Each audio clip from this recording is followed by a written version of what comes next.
Okay, right. Okay, we've got quite a few people in the session now, so I think we're going to go ahead and make a start. So again, welcome to today's webinar hosted by Combined Knowledge. My name's Rob, and I've worked here at Combined Knowledge now for over 8 years. And those of you that haven't really worked with Combined Knowledge before, we spend most of our time helping people make good use of their computer systems, and most of the time that's all around SharePoint and Office 365. So what I get to spend most of my time doing is visiting customers and helping them apply their business requirements into SharePoint and Office 365. So as we go through the session today, we're going to share with you lots of my experiences. The name of today's session was What's New in SharePoint 2016, and we put this session together. We've already run one of these a little while ago, and we put this session together to help people that are currently using SharePoint, normally a previous version of SharePoint, and help them understand the benefits of upgrading. So what we're going to do to begin with, I'm just going to jump over a couple of the slides here. There we go. So what we're going to do to begin with is a quick question, and you can actually send messages to me today, either on the chat window or through the questions window.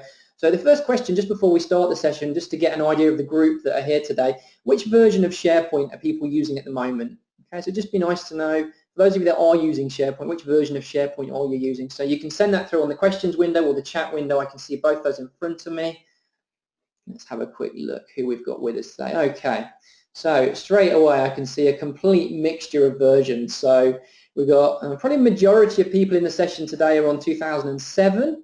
Don't worry, that's quite respectable. For me, SharePoint 2007 was the first really good version of SharePoint. So yeah, 2007, quite a respectable version to be on. And then we've got people on just about every other version as well. So some of you on 2010, a few of you 2013. One person says they've also got SharePoint Online. So as usual, and this is pretty typical of our customers at the moment, people are still using loads of different versions of SharePoint. So just to try and narrow down a little bit what the focus of today's session is, because we can't really talk about upgrading from every version specifically. What we can do though within an hour, if I just narrow this slide deck down a little bit, there we go. So what we're going to focus on is we're going to start at SharePoint 2007, and we're going to look at the benefits that people gained initially by moving from 2007 to 2010, and then by moving 2010 to 13, we'll show you the benefits gained in doing that. And then finally, a little bit later in the session, we're going to look at the benefits of moving from 2013 to 2016. So for anyone that's moving from 2007 to 2016, everything we see in the next hour are going to be benefits that you will reap and you will gain by using 2016. For some of you, if you're already on 2010 and you've been there for a while, then you'll be focusing, you'll probably not be that interested in for the first 10 minutes, and then we'll get to the good stuff for you, which will be the benefits of moving from 2010 up to 2016. So potentially the older version of SharePoint you're on at the moment, the bigger the benefit of moving to 2016. Yep, so all these benefits are cumulative, so we're going to get all of those by moving up.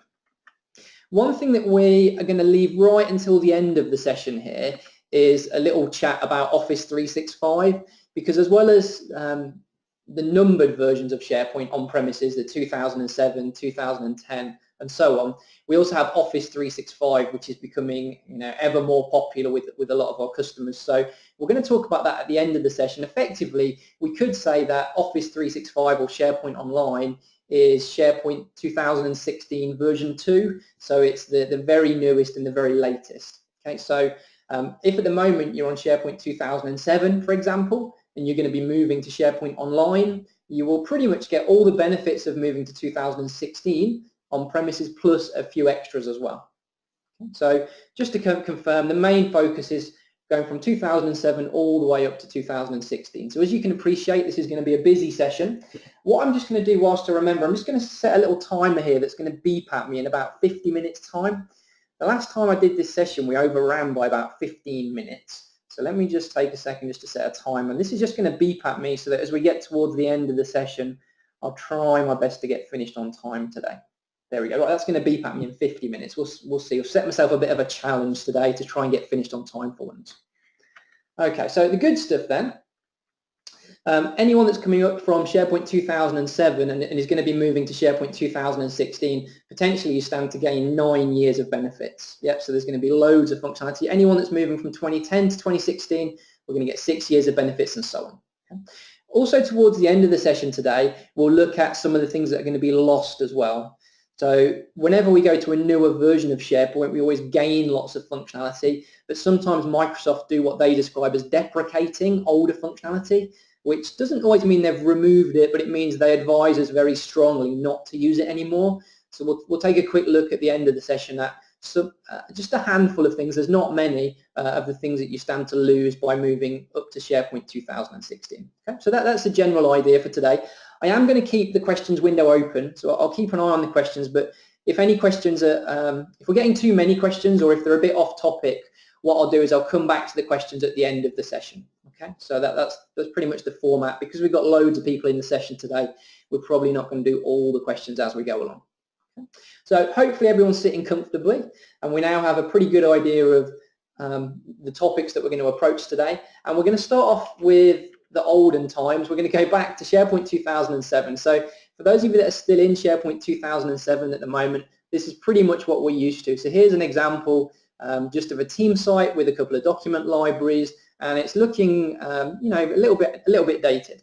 So the good news is when Microsoft introduced SharePoint 2010, they gave the whole system a facelift. So they started to simplify the formatting. So we moved from having a 2007 format with lots of shadows and lots of fonts and lots of colors, and they started to simplify things. And this is something that continues as we move into the newer versions of SharePoint. We go from a heavily branded system by default to eventually, when we get up towards 2016, a system that by default hardly has any branding at all. It's very minimal, which is great for people in the newer systems. So if people are trying to brand the systems or just make them look a little bit corporate, they want to use their logos, their color schemes, it's much easier to do now in all these newer versions, thanks to the more minimal interface. So from 2007 was the first step. We started to get that minimal interface, 2007 to 2010. Some of the other benefits that we started to get as people moved up towards 2010, and bear in mind, these are benefits that you'll still get when you move up to 2016 as well. Okay, so these came in with 2010, but you still get all these things in 2016. So the first thing that happened is we gained the ribbon. Okay, so in SharePoint 2007, we had menus, drop-down menus such as new and actions and settings. And after a while, when you've used those menus, you start to feel like they make sense, but really they're not very intuitive. The menus, the names of them, the things that are in them, it's just not very friendly for new users. So the same as Microsoft Office gained the ribbon, SharePoint also gained the ribbon. So we had much clearer menus across the top of the screen for document management, for page management. So it was a big improvement. Also, as part of moving from 2007 to 2010, we also gained a lot of document management functionality. So document management being, you know, creating documents, sharing documents, collaborating on documents. So just a few examples of some document management functionality that was introduced in 2010, and we continue to get them in 2016. One example we've got here is document IDs. So just a quick example of that. I'm not going to demo all this stuff, but I'm just going to mention and just go to my drawing board for a second. So document IDs is a good example of a feature. So in SharePoint, when you have a site and you're the owner of the site itself or the site template comes with some pre-designed functionality. Yep, so you get document libraries, versioning, workflows, that's great. But within the site, you can also go into the features menu and you can switch on or off. So you can switch on or off a whole load of additional features. So in 2010, they started to introduce 3 new features that are all good. So document IDs is the first one. What this allows you to do is get a unique ID for each document. So rather than a document just being referred to using its name and the folder it lives in and the name of the site and building an old-fashioned URL, document IDs allow us to use these unique IDs that are a bit more detailed. And one of the benefits of that is you can rename a file or move the file within a site collection, and people can still refer to the file using its ID and it will still work. So it was an answer to broken links. So since 2010 we've had that. A lot of people don't realize that, and it's because you have to switch it on. So I'm not going to switch on every feature today, but I'm just going to go in just as an example. So the demos that I'm doing today are all going to be in the 2016 environment. So here's a site I built earlier. As the site owner of this site, if I want to switch on any of the features that I'm talking about during the session today, I would go settings and site settings. The settings cog, by the way, we'll talk about in a moment, but that's the settings cog and site settings in 2016. A lot of what we see in here will look familiar even to those of you that are in the 2007 environments at the moment, or anywhere in between. Within here, I can go into my site collection features, and for example here, I could switch on the document ID service. So I'm not going to go through that process right now, but I just wanted to show you that features are very much something that's been around for a long time, and they're still in use. Because you move from 2007 to 2010, you get these document IDs. So if you've had problems with files being moved or renamed and that causing broken links, definitely document IDs are worth looking into. We also have document sets that are worth a mention. I'm not going to demo these because we've got so many things to mention about, but I'll just headline the benefits of this. I know people are kind of getting switched on to document sets now. It's taken quite a few years, but document sets are really powerful. I have this phrase that I like to think of them as super folders. I'm still pretty sure no one else calls them super folders yet, but that's basically what they are. So with a document set, it can do everything a folder can do, so you can group files together within it. But the other thing it also allows you to do is you can run things like an approval workflow against a whole group of documents. So instead of just running a workflow or an approval process or a feedback process against an individual document, with document sets, when you switch that on and add it to your libraries, it makes these processes available for a whole group of documents. So if I'm starting a new project, my project initiation process might normally include about 6 different documents. And what I might need to do is get all those documents approved collectively. So I'd put those 6 documents into a document set, and then I could run an approval workflow against them. So I'm not going to demo all of that now because we've only got 1 hour, and it would take about half an hour just to demo that because it's so clever. A couple of other things just to mention with document sets. As well as them being allowed to use workflows against them, you can also move an entire document set together. Normally you only get to move one file at a time as part of things like a send to command. So there's a thing called a send to. One of the great things with document sets is you can move a whole group of documents all in one go. Yeah, so really just basic functionality, but stuff we don't really get to do any other way. And then the final thing just to mention with these document sets, and again, if you've never seen these before, definitely when you get back to work after the session, look these up. There's loads of good blog posts about them, and really they're a major benefit for anyone moving from 2007 upwards, or for anyone that's just not heard about them before. So one more benefit of these document sets is you can take snapshots of version history. What that means is you can have a series of documents. You could be at a key stage within a business process, so sign off, end of a planning phase, whatever it is that's going on in your department or project.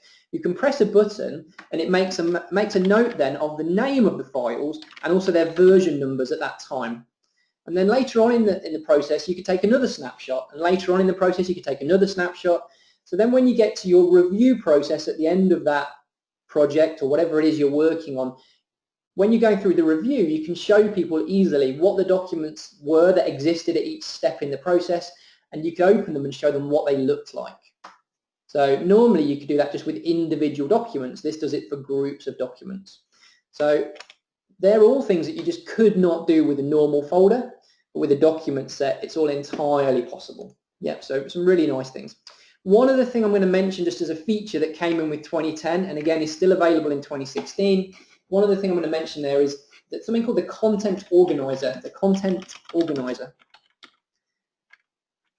Probably the easiest way to describe this is it's a bit like rules in Outlook. So when you have emails coming in and you can get things automatically moved into folders in Outlook. Yeah, we have rules in Outlook.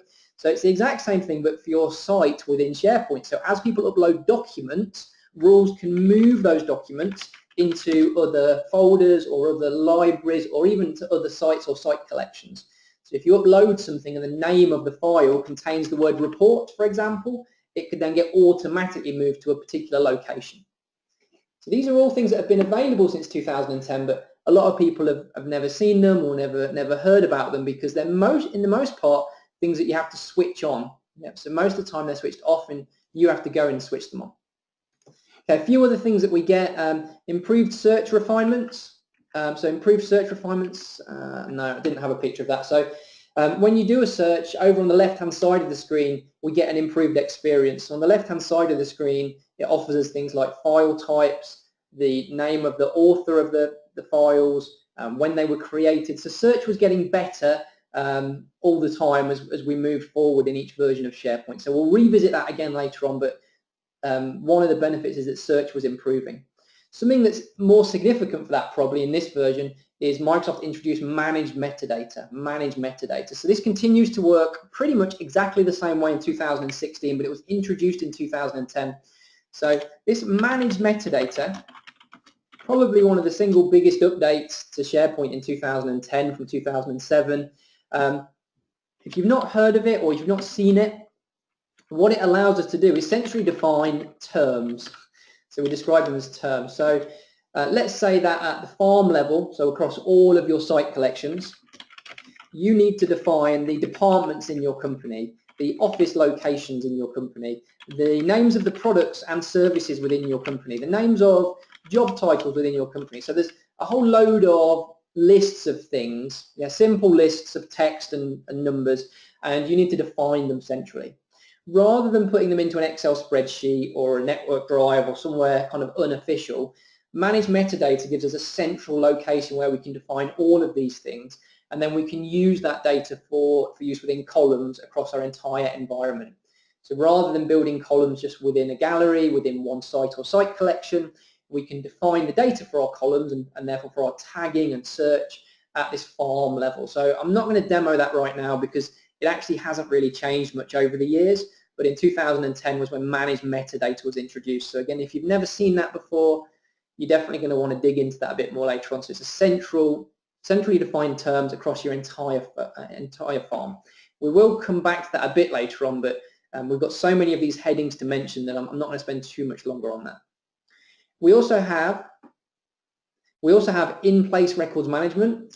This is so cool. So this is another example of a feature. You know, when you're in a document library, at the moment, if you want to stop someone editing something, you might just click on it and choose to check it out.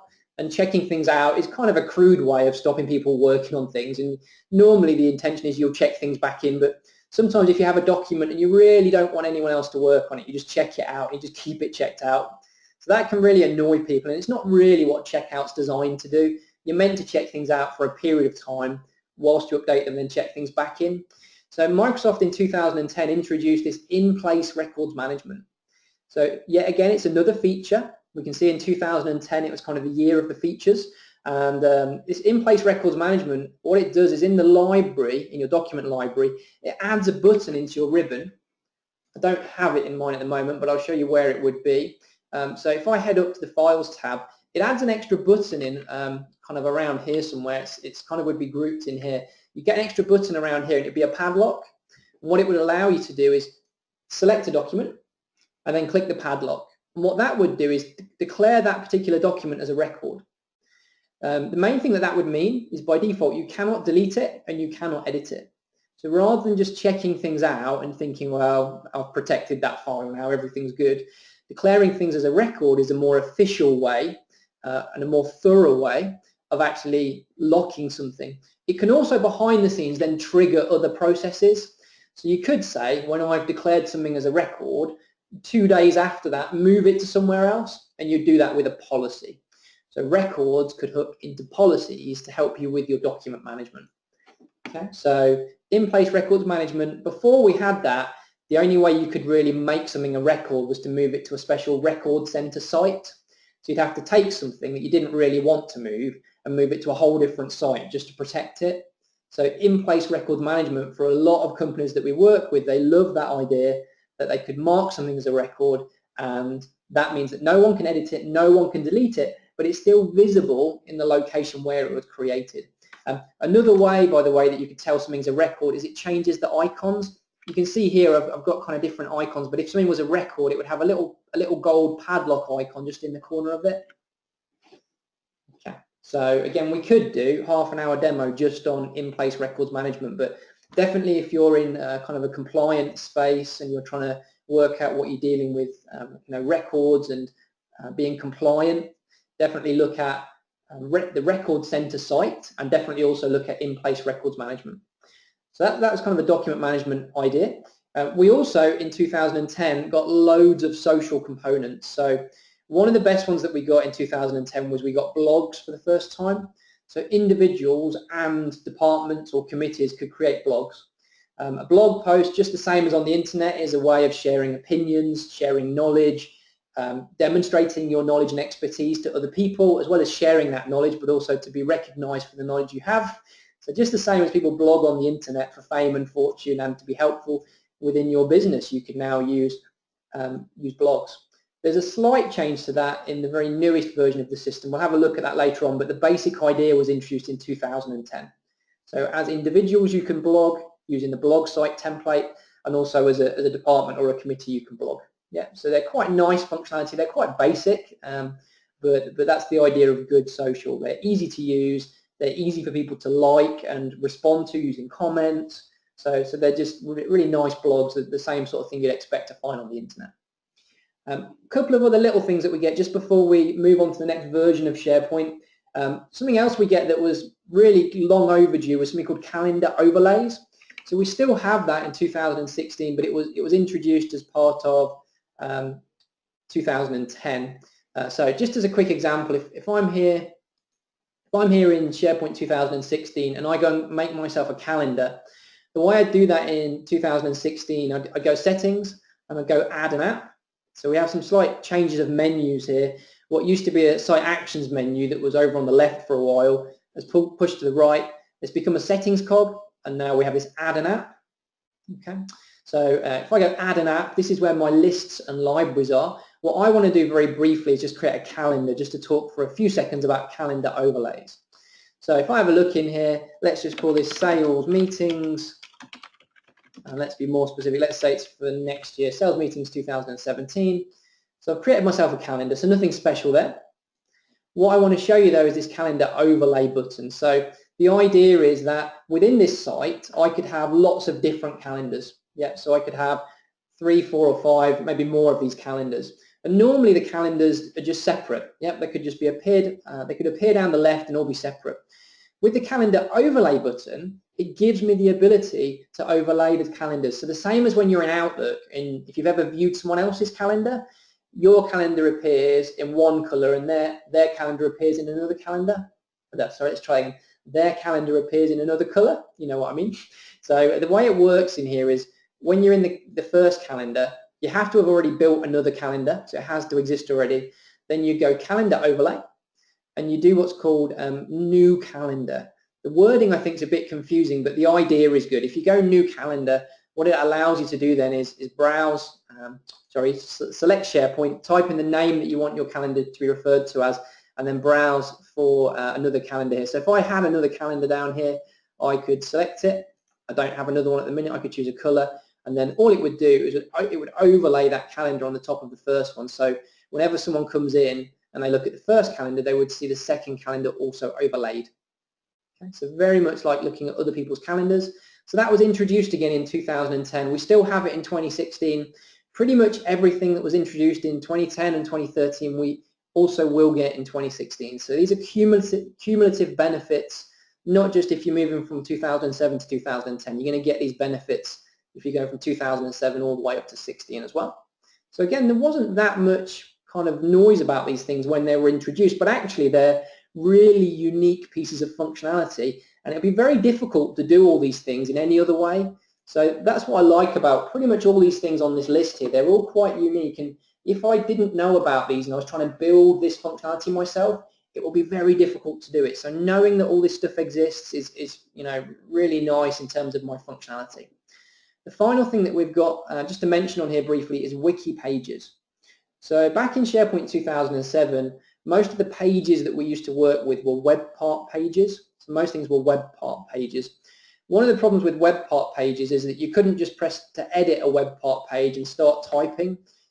You had to go and edit the page, then edit the web part, and you could type into the web part. So potentially it was kind of a slow process to edit pages in 2007 because most of them just weren't these wiki pages. So the good news is as we've moved into these newer systems, so 2010 upwards, actually by default now a lot of the home pages of our team sites, for example, are web part pages. Sorry, goodness, what's wrong with me today? A lot of these are now wiki pages. Web parts are the bad ones. So in here, if I have a look and if I go to edit the home page, which is a wiki page, which is a good one, you can see I can come into here, I can click, I can type. Let's just let's just get rid of some of that. Let's get rid of that. Let's go save. So it just means that I don't have to edit web parts just to change simple information on a page. Yeah, we don't have to deal with web parts. Web parts still exist in 2016, and again, most of the web parts that we had in 2007, 2010, we still have the majority of those web parts going forwards. We've gained a few extra ones that we'll talk about in a moment, but most of the web part idea, the features ideas, is all still going on. Yeah, we have new things, but all this stuff still works. Okay, so that was for anyone going from 27 and was thinking about moving up. So as we move up one step, we gain all of these things. When we were putting this session together, we just thought about what were the biggest benefits, what had we seen our customers really using. So there is a lot more that happened between 7 and 10, but those for me are the headlines. If we then move up another step and we say, right, what about from 2010 to 2013? So in terms of the user interface, this is what 2010 looked like for something like a team site. And then as we moved from 2010, let's try that again. Yeah, as we move from 2010 up to 2013, it changed the whole color scheme. So within here, we can see hopefully what I described before, less fonts, less colors, the whole interface is much cleaner. So just from 2010 to 2013, everything became what we described as minimal. We get this minimal look and feel. So in 2010, people always used to phone us and say, right, we want to book a SharePoint designer class because we don't like the way our sites look. And pretty much everyone that had a 2007 or a 2010 site did not like the way they looked. So they would spend time learning about how to do branding, and they would go to the effort of doing it, and it would sometimes take weeks rather than hours or days.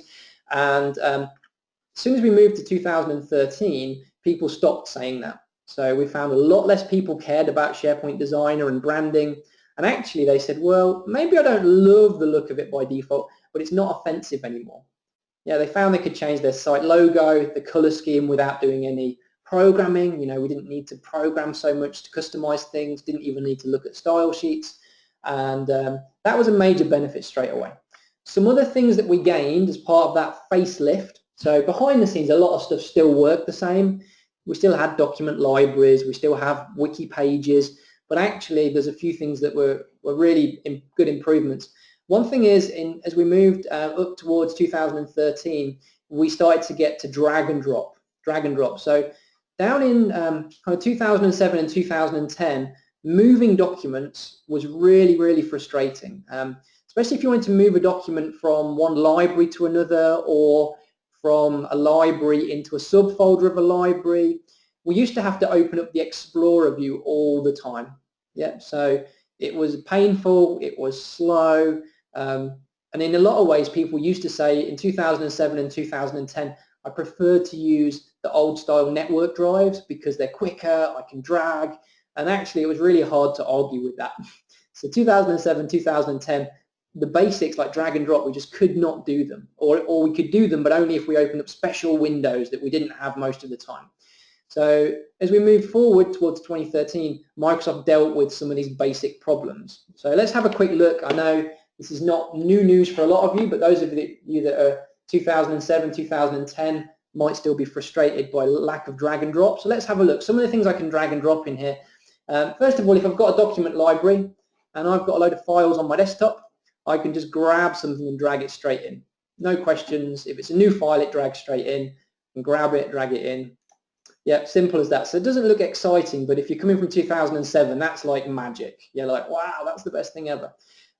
Also in terms of dragging, if you weren't impressed with that, coming from an older version, you might think, oh, I've uploaded these files and a couple of them are in the wrong library. So what you could also do is if you can find another library on the left-hand side in the same site, you could say, well, actually, it should be there.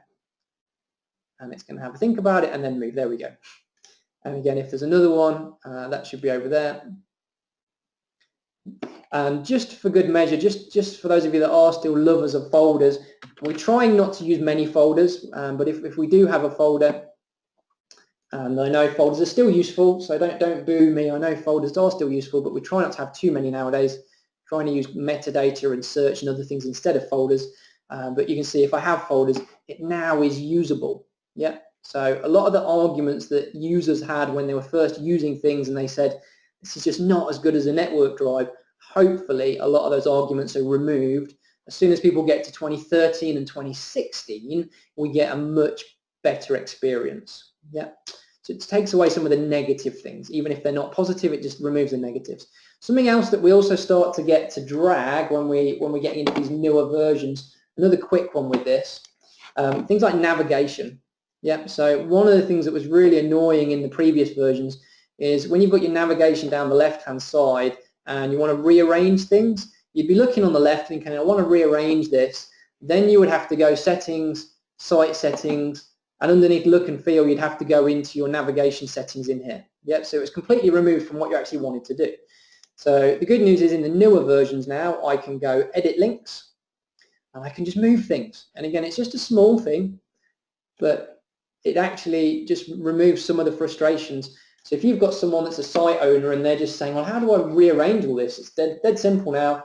Just go edit. If there's something you don't like, you can get rid of it. If there's something that you want to push up because it's important, you can drag it, and away we go. Some of these things are not available in publishing sites. So we do still have, even in these very newest versions, we do still have some restrictions where certain functionality is only available in team sites and not available in publishing sites. So this drag and drop of navigation is one of those. So you can drag and drop in team sites, but you can't drag and drop in publishing sites. Yeah, you can't drag and drop the navigation in publishing sites because the navigation is built differently. Yep, so some of those divides that we have had in 2007 still exists.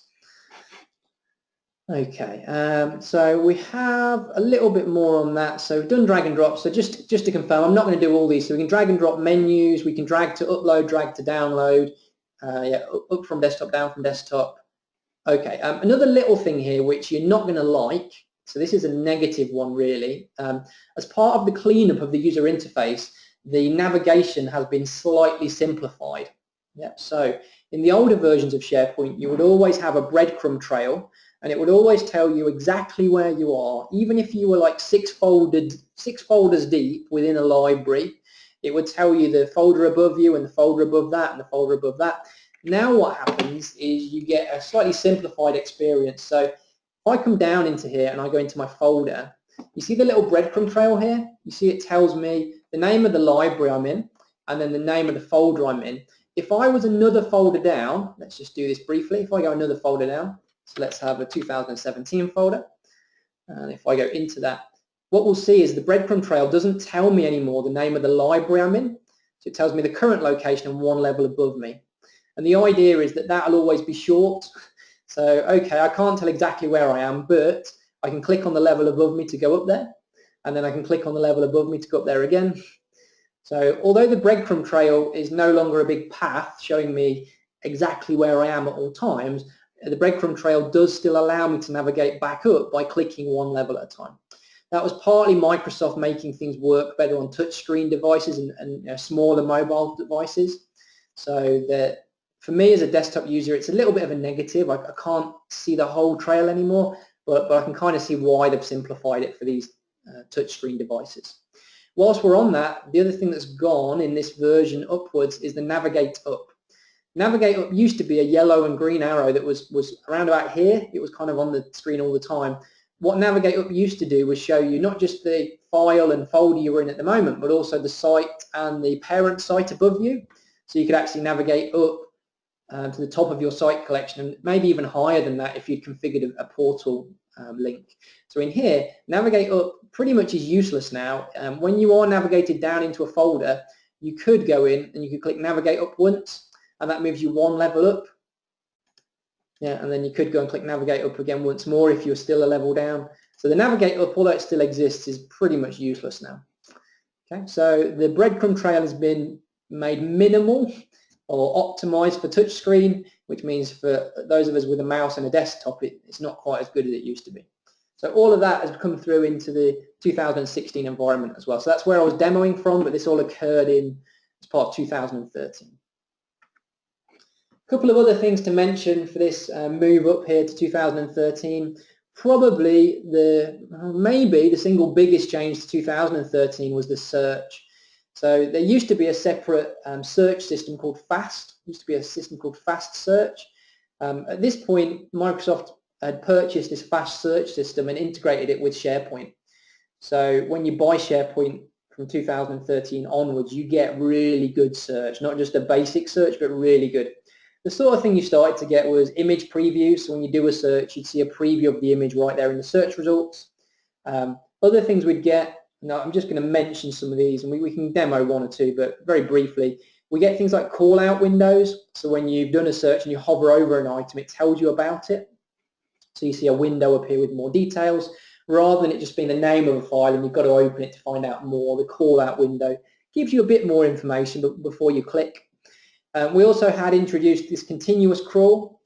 In previous versions of SharePoint, your search system would always be quite slow. So you might have uploaded something 2 hours ago and your search system still didn't know about it. It just wasn't aware of it yet.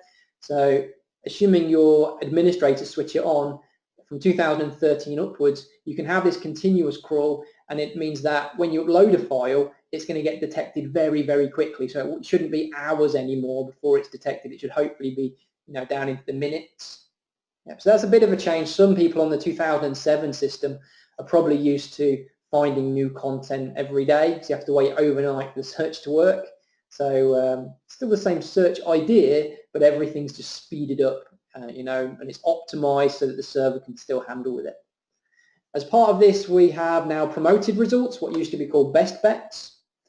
Okay, so you have promoted results. So when people are searching, we can artificially push specific information that we're interested in to the top of the results. So for example, as a site owner, so if I'm in here, for example, as a site owner, if there's this particular document here, and I really, really want people to find it, and they're telling me that they're struggling to, and they're using search or whatever method, what I could do is go and grab the address of that document. As the site owner, I could go into settings, site settings, and I could go into the query rules. I mean, I'm not going to go through this in much detail, but just very, very briefly, just to give you a heads up. If I quickly go in here, it doesn't really matter too much what I'm selecting. What I could do is go and make a new query rule. So just as an example, in here, I could tell it if someone is looking for CRM, or if someone is looking for training, or if someone is looking for SharePoint. So I could load up the keywords. And if someone searches for any of those keywords, I could then send them to this particular document. So if there's a document, I could make that one pop up at the top of the results. So we had this in 2010, but it was called Best Bets, and it's now described as promoted results. Yeah, so it's now described as promoted results. So you can, as a site owner, you can customize what's going to appear at the top of your results, these promoted results. Something else that sometimes gets confused with that is something called promoted links. So promoted results is a way of artificially pushing things to the top of your result set. Promoted links, which is a slightly different thing, was an app that was introduced. I'm just going to demo this one. I just want to show you that a load of the apps got a facelift. So a lot of the apps in here, things like the task list, the document library to some extent, the calendar, they got a bit of a facelift. So just to show you one of the newer ones in here, so it's in 2016 still, but it was introduced as part of 2013, is this promoted links. So just because people get confused, so we just saw promoted results, which was a search functionality. Promoted links is a way of making tiles or big buttons that you can show on your home page. I'm just going to do this as a very brief example, just to kind of show how I think going forward from 2013, Microsoft were more aware of site owners wanting their site to look pretty. They wanted their sites to be kind of eye-catching, but site owners weren't really willing to write programming to do it anymore. So promoted links in SharePoint 2013 was one of the things that Microsoft did to help site owners make their sites look nicer. So I think this is not the only example of it, but it's just a quick one. So in here, I can go in, make a promoted links list. If I just call it, I kind of just call it big buttons as a joke, but that's basically what they are. So it sounds more dramatic as promoted links, but they're basically big buttons. If I go into here and add myself a button, so I could put a title on. So let's say holidays. So let's say we're going to have a button for holidays. I could have a background image You can have a background image. So what I'm going to do is I'm just going to go and upload an image into here. So I know on my desktop I've got a little animated GIF. So that's come in. And then what I'm going to do is grab the link of that. So there's a little animated GIF. So since SharePoint 2013, you can use animated GIFs almost anywhere. So you can use them in pages, such as publishing pages. You can use them in these buttons that I'm going to create, which were these promoted links. You could use them in your background. So to make your site look a bit more exciting, you know, to make it more eye-catching. I'm sure your sites are exciting anyway, but to make them a bit more eye-catching when people first navigate into them, what we could do is we could upload that. We could then go back down to where I was actually building that. I navigated away bad. Right, let's go back. Let's go and add that button. I navigated away for a moment just to grab that picture because that's what's going to make it kind of pop and look interesting. Let's pretend there is a page that we want people to go to. Let's just do that for now. It doesn't really matter as long as I've got something in there. And I just want to show you that hopefully this thing's going to look nice. So if I have a look in here, so we can see that could be a button that we could add now onto the home page of the site. So this was something that was introduced in SharePoint 2013. That could have just been a normal picture, but I chose in this case just to do it as an animated GIF. So the end result of that would be I could put a few buttons and then I could add them to the home page of my site. I'm going to do it very quickly. If I have a quick look, I can go Insert and I can go App Part. App Part was something that was introduced fairly recently as well. We didn't have that back in the older versions. In the older versions, everything was a web part. Yeah, we had loads of categories. They were all web parts. And again, site owners told Microsoft it's confusing. What is a web part? Why do I need web parts? What Microsoft did as a bit of an answer to that was, so okay, you can still have your confusing web parts, but we're going to give you app parts as well. App parts is a shorter list of web parts. So these are just the web parts that display information from lists and libraries in your current site. So instead of going web parts, then having to work out a category and then finding the stuff, if you know that what you're after is a list or a library in the current site, you can go into App Part, you can find your list or library very easily, and you can add it in. So again, I'm not spending very long. I might just go and remove the heading from the top of it, just using web part settings. And again, I'm not going to get too drawn into configuring it fully, but very quickly, just using some kind of web part configuration, just to try and make it look a bit prettier. And there we go. So I think that kind of signifies what was going on around about 2013. We got this cleaner interface, drag and drop. We got some existing components got a facelift, like the task list got a facelift to make them look nicer and work better. And then we gained a few new apps, such as this promoted links. And with a GIF, I think it just looks good. Okay. Also as part of that, let's just check on the time, pretty good.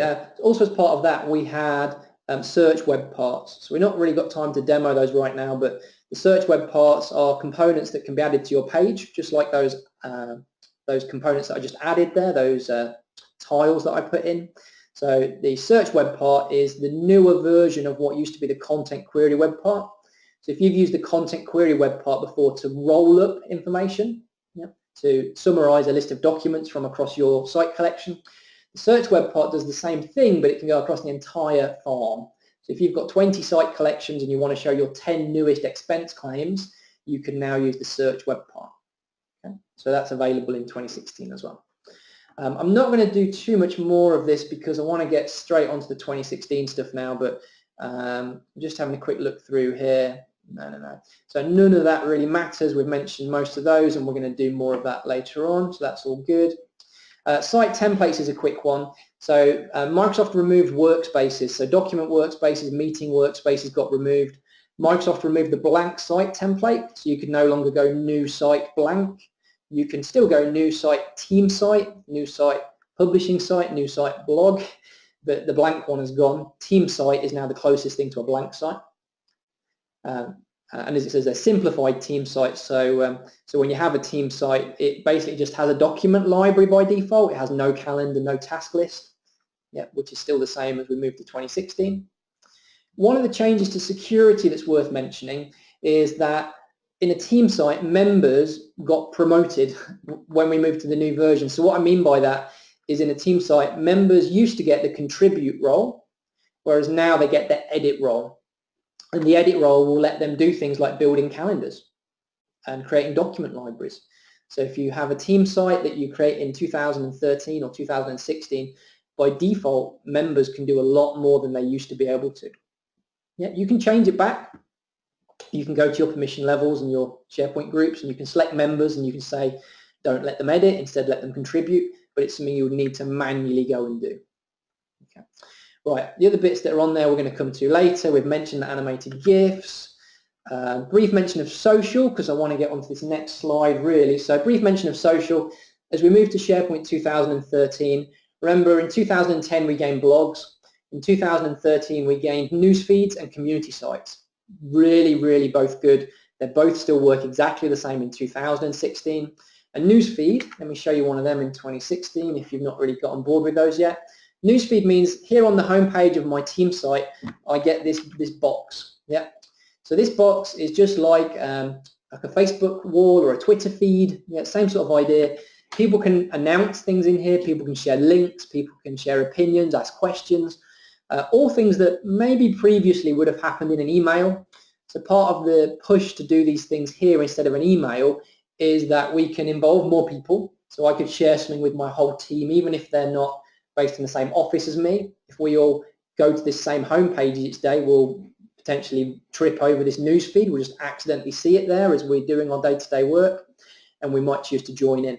We're not necessarily looking here every 3 minutes, the same as a small child would look at Facebook. We don't have to look at it every 3 minutes, but the idea is if I have an interest in what's going on in my department, I can go and I can see what's going on, rather than I'm traveling around, I'm part of a team, but no one emails me, I have no idea what's going on. So it's just that social idea of sharing information, people being able to join in with things if they want to or ignore them if they don't. Sometimes when there's loads of emails for everything in a department, people are just overwhelmed by it and they're not interested in a lot of it. So maybe emails for things that are absolutely business critical, still get that. Maybe anything that's optional, things like news feeds could be used for. Yeah, some secondary information. Another thing that's nice with all the social is it joins the search information. So when you're searching across things, it will bring up documents, people, and conversations.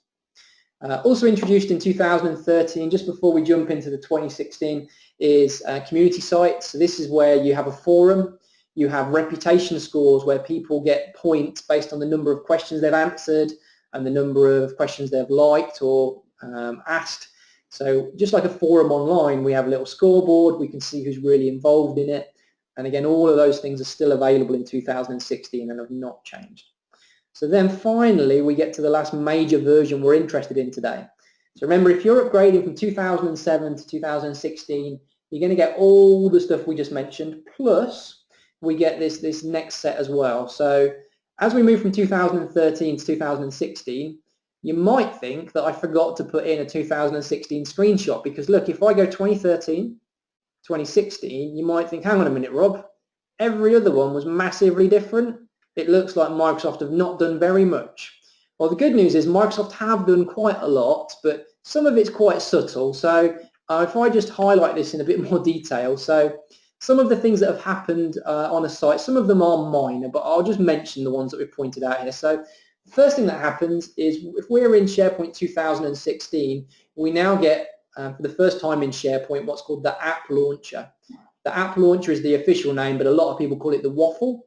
If I go and have a look in my demo environment, if I go and show you here, if I click on the App Launcher, you can see what it does is it offers me the ability to move between the different apps that make up the kind of SharePoint experience. So in here, with my 2016 on-premises install, it tells me there's a newsfeed, there is a OneDrive, which is my private storage area, what I guess used to be called the My Site, if you're coming from that generation. So the OneDrive is what for a while was the My Site, and then for a while was SkyDrive, now known as OneDrive, so my personal storage area.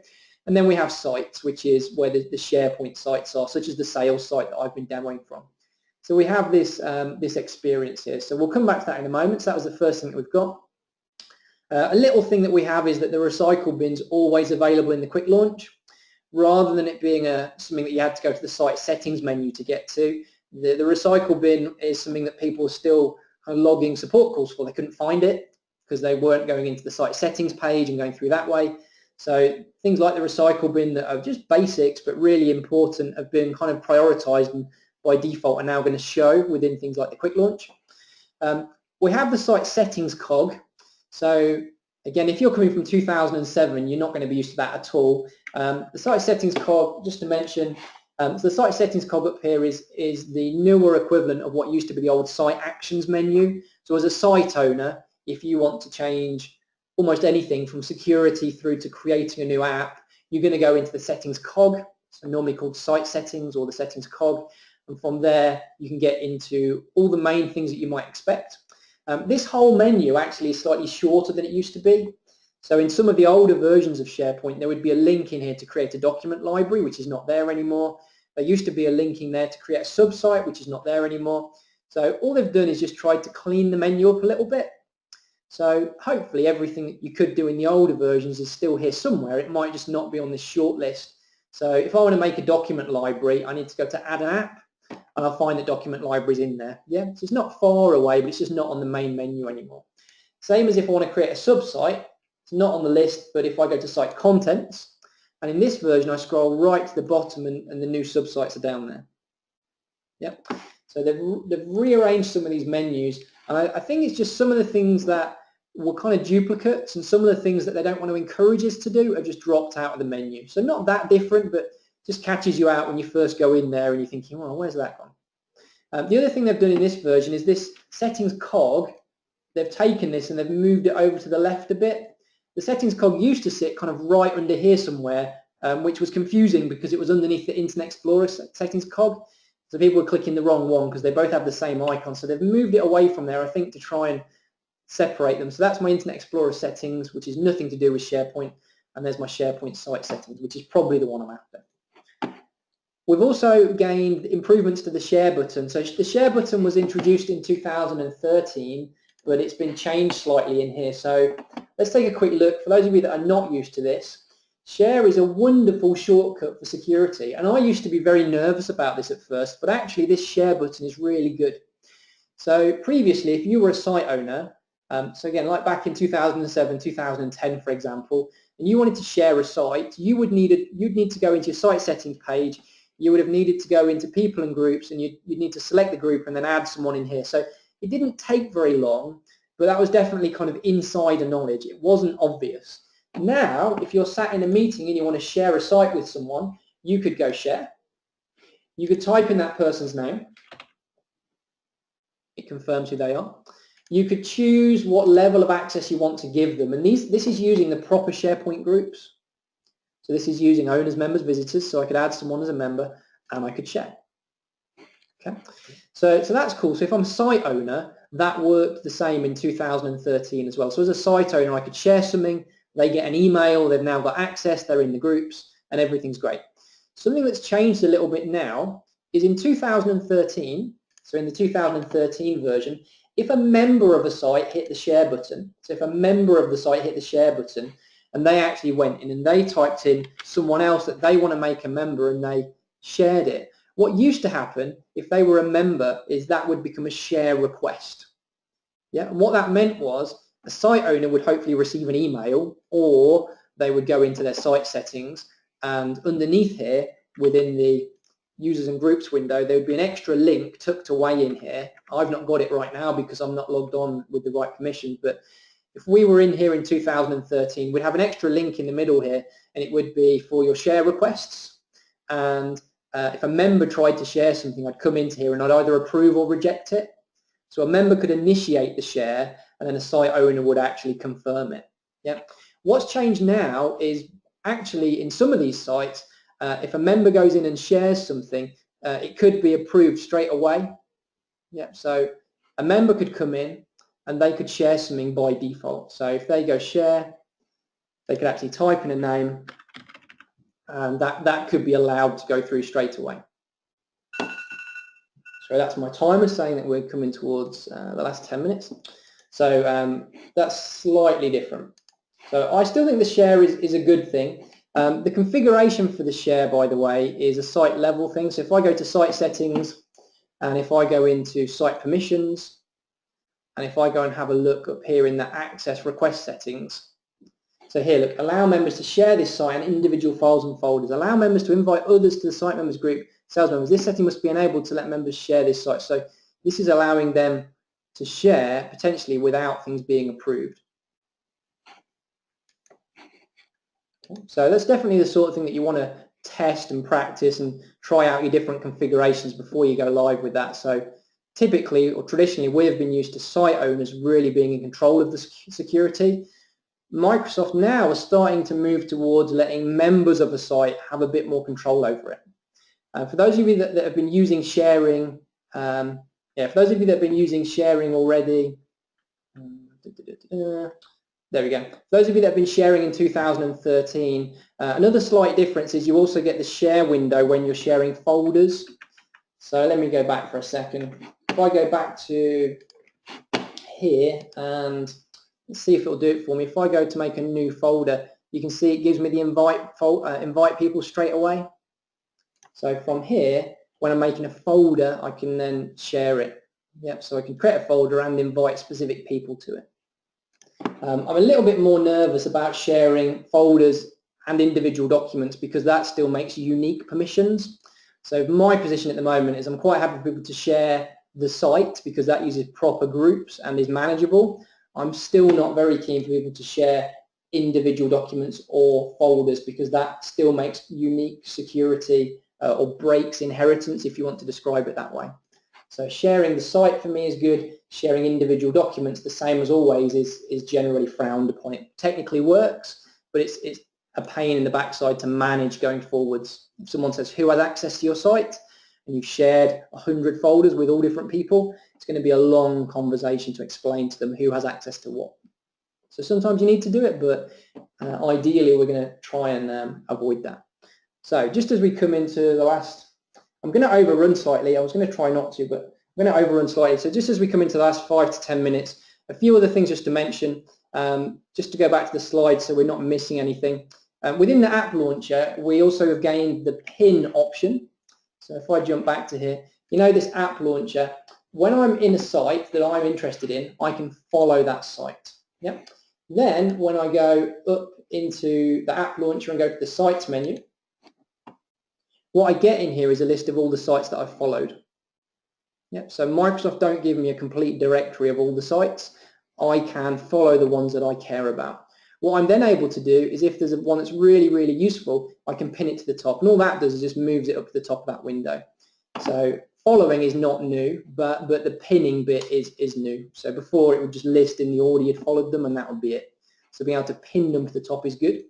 So that was just what the sites page is for. It's sites that I've followed. Okay. Right, I'm going to jump back to the demo site where I was before. There it is, sales.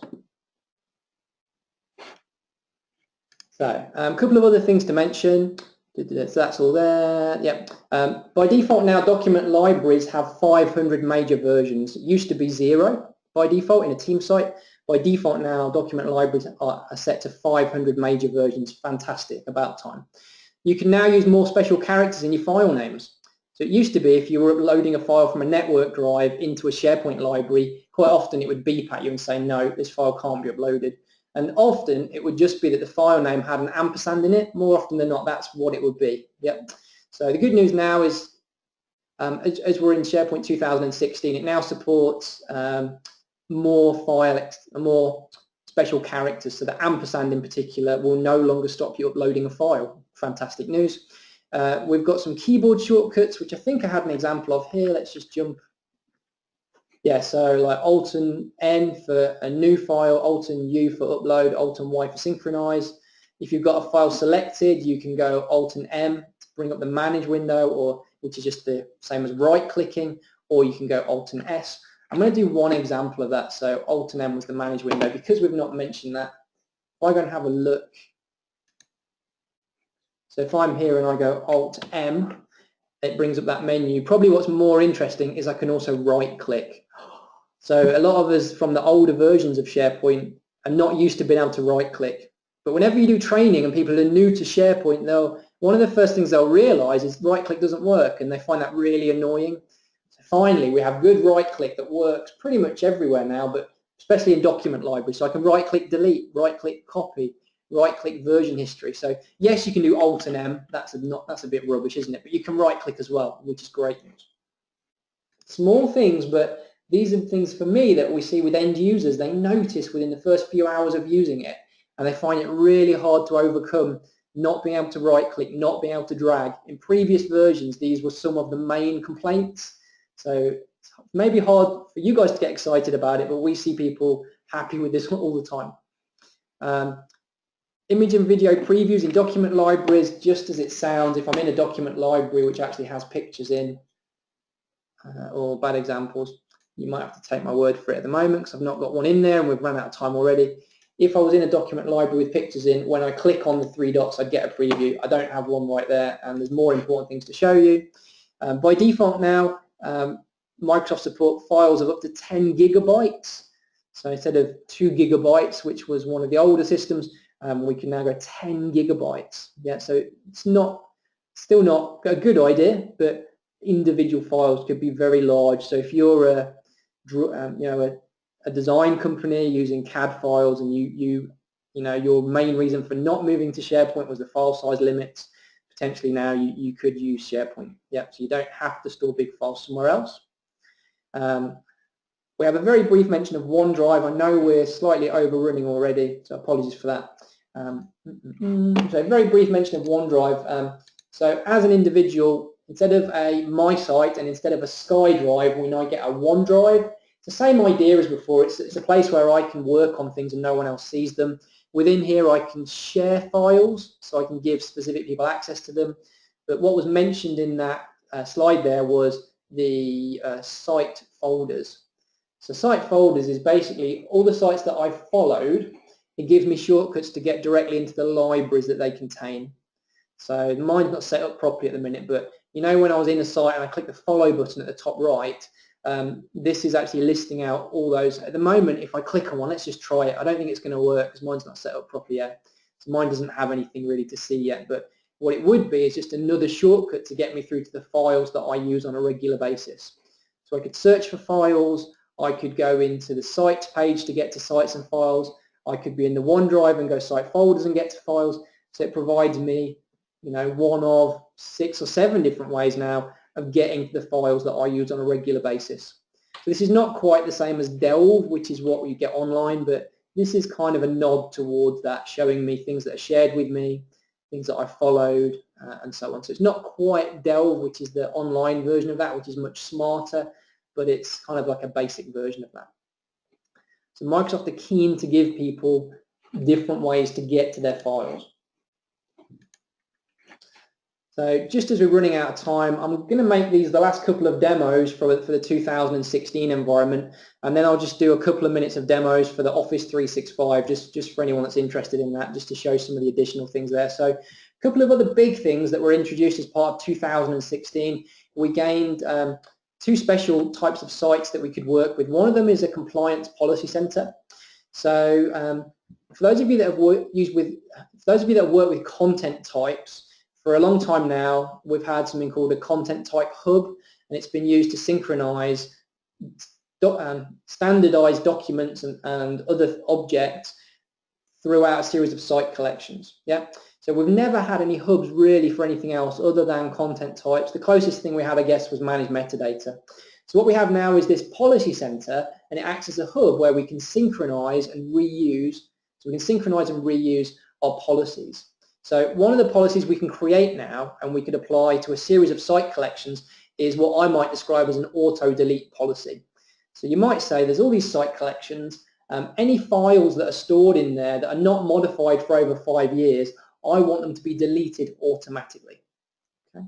So the way that might look, if I go and have a look at a compliance policy center, so it's a new type of site template. I've already built one here and followed it. So if I go into my sites window, so it says Compliance Policy Center. There is compliance. So this is a new type of site template. So you go and make a new site collection and you select the Compliance Policy Center. So within here you can define your deletion policies. So if I go into that, the top bit here is where you define the actual policy. So let's have a quick look at one of those. It just takes a few seconds. It won't take too long. So in here, let's say we're a college or a university. Let's say we're going to create a policy that's going to be applied to all the student documents. So we maybe distinguish between students and teachers and the way we deal with their documents. So let's say student documents, and we know they're in a series of site collections. We could go and make a new rule, and we could say, let's say 2 years. 2 years, if something's inactive, so 2 years after something was modified, then I want it to be deleted permanently. So any file that a student does not modify for 2 years, it gets deleted. So that could be the first policy. The way that I apply that policy is I can either apply it to a template such as team site or project site.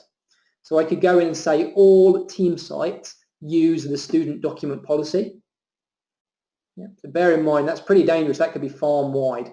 Let's have a look. If I go in, so if I go in and say new and choose a template, just to prove to you, look, I could say all team sites are going to use the student document policy.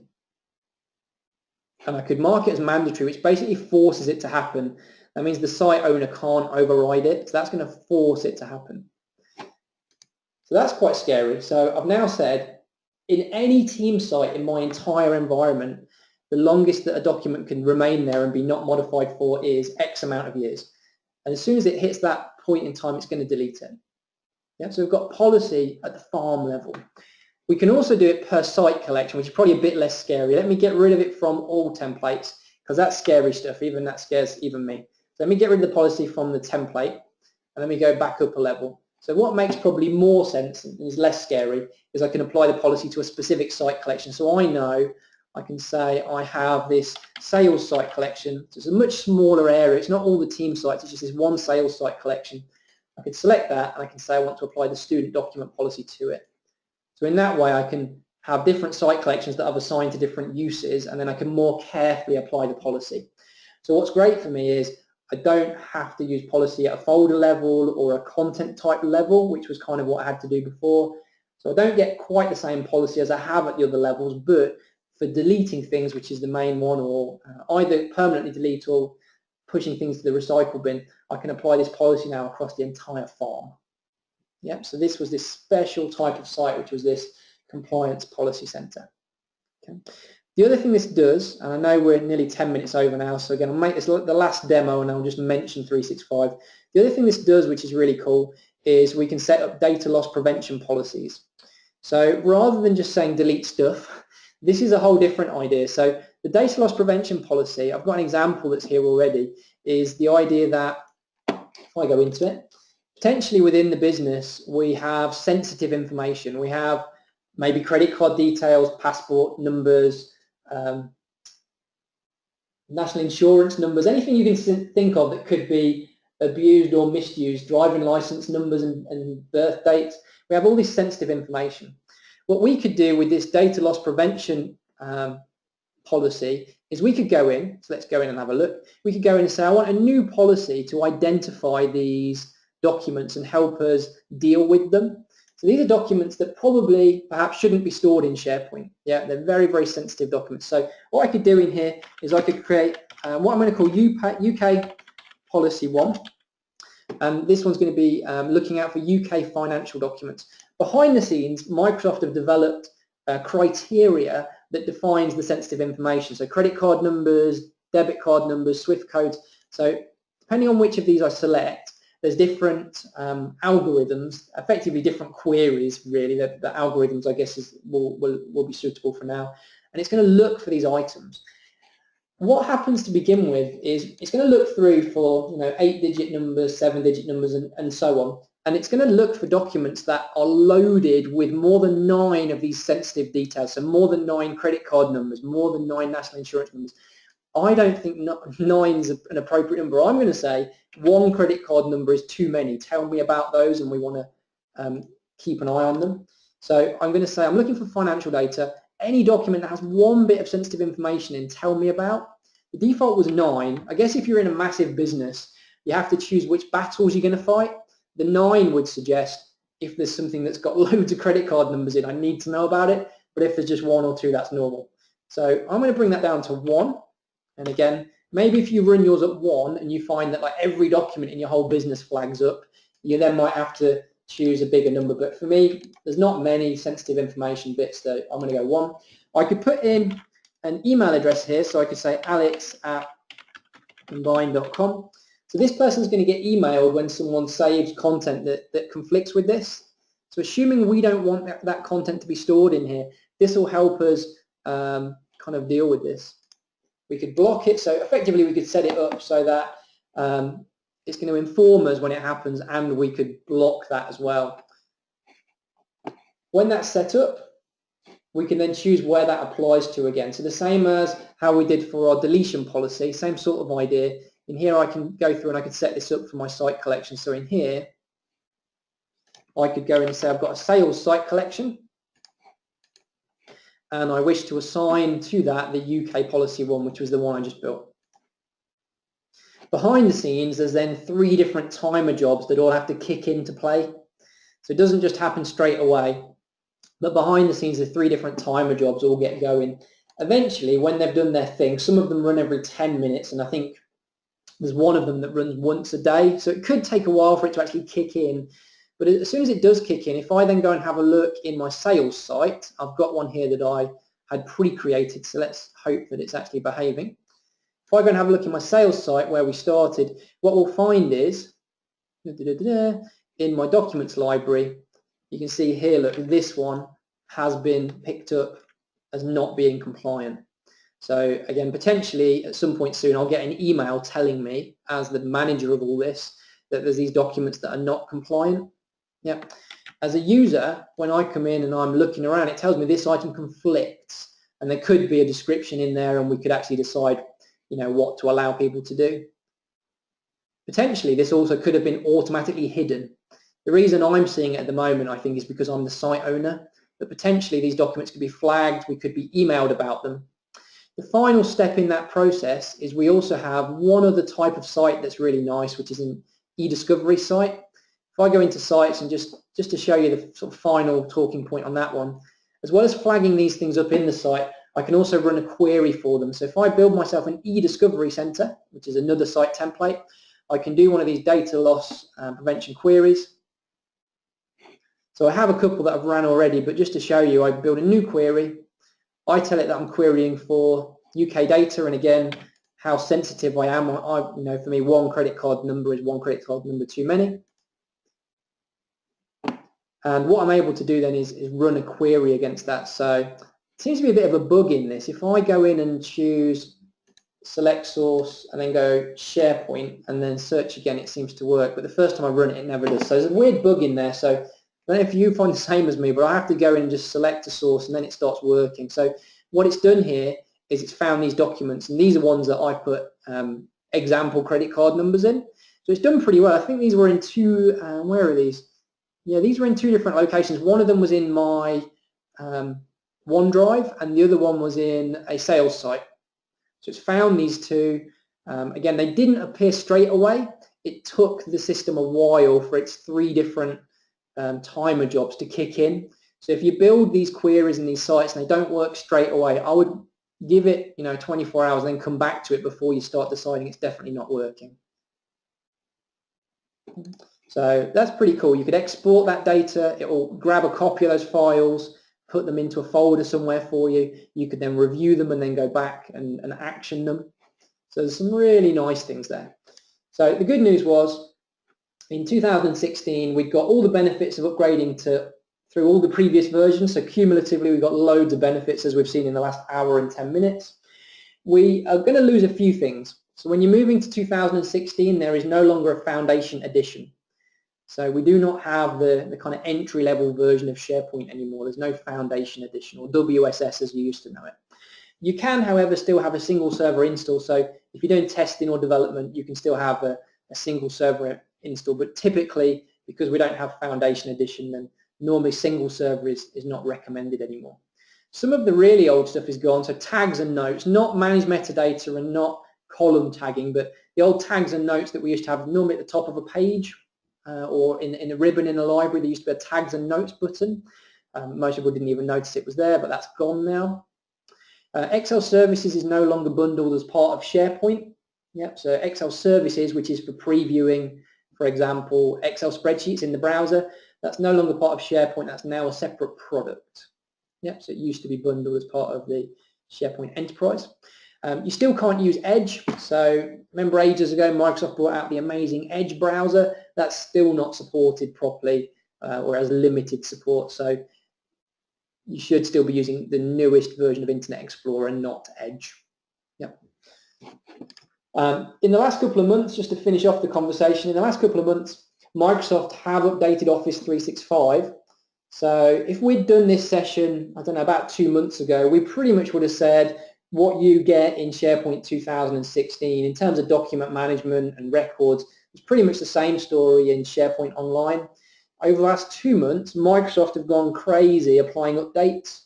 So in Office 365, the online version of SharePoint, there's 2 major things that have been updated. One of them is described as the new experience, which is all around document libraries. So here's a screenshot of a document library now. It looks completely different. The ribbon's gone. We now have an information icon that gives you a summary of the library activity or a summary of the documents that you've been working on. So this is very different. Yeah, 2 months ago, it looked just like the one we've been seeing today in 2016. Today, this is what these now look like. This is going to be the new experience. So in SharePoint Online, we're getting a simplified experience. All the settings are pretty much still there, give or take, but they've all moved around. So there's no ribbons anymore. So just when we said some of you are excited about getting ribbons, in SharePoint Online, they're now moving away from ribbons. They're trying to simplify things for people. At the same time, Microsoft in Office 365 have also facelifted some other areas, including the site contents page. I quite like this actually. This has grown on me within it. I used it twice and I already love it. So the site contents page where you normally go in to see your lists and libraries, yeah. So in here they've added in some reports and some trending information, which is great. They've also rearranged it a little bit so that your libraries are here and then your subsites are here, instead of the subsites being way down at the bottom. So those are just a quick mention. So officially this session today was really about the on-premises products, and that's what we focused on today. So just to give you a quick heads up, some other things that are coming soon. We have a whole series of training courses that are happening. These are paid courses. Yeah, so it's not, these ones are not free webinars. These are the ones that are paid courses. We've got a load of customers that are either thinking about moving to SharePoint 2016 or are already moving to 2016. So we've got a load of courses on the technical and the end user side coming up. We also have a load of customers that are making the move or have made the move to Office 365. So again, we have kind of technical Office 365 courses for people that are setting it up, as well as end user courses. So keep an eye on the Combined Knowledge mail shot and the Combined Knowledge website. So if you've not been there before, keep an eye on that. We've got loads coming up. In terms of other free stuff, we do have a seminar, or in fact 2 seminars that are coming up. We've got one in London and one in Edinburgh. Yep, so these are not broadcast online, these are just actual seminars. These are a variety of companies, and we'll be talking about all around using Office 365 and making use of the cloud. Yep, so this is us working with some of our other partner companies, including AvePoint. Okay, so if you are based anywhere near London or Edinburgh and you want to know more about the Office 365 side of things, it's definitely worth having a look at that. And again, that will be coming out on the mail shot soon, and also you can see information about that through the Combined Knowledge website. Okay, so we've overran. I knew it was going to happen. The session was a bit optimistic. We had too many things to do. So what I'm going to do is just have a quick look through the question window and chat window just to see if there's any questions in there. So let's just have a quick look.